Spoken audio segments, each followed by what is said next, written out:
জুলাই শহীদ কন্যা লামিয়ার মরদেহ পটুয়াখালীর পথে, আটক দুজনের ডিএনএ নমুনা সংগ্রহ। মাগুরায় আসিয়া ধর্ষণ মামলায় সাক্ষ্য গ্রহণ।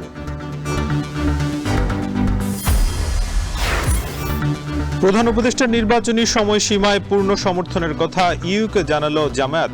ঐকমত্য কমিশন ও গণসংহতি আন্দোলনের বৈঠক।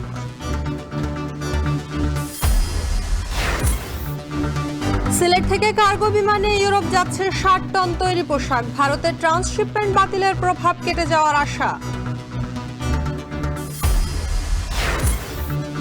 মঙ্গলবার থেকে শুরু হজ ফ্লাইট। কঠোর নজরদারিতে এয়ারলাইন্স এজেন্সি, সেবার মান বাড়াতে যুক্ত হচ্ছে মোবাইল অ্যাপ।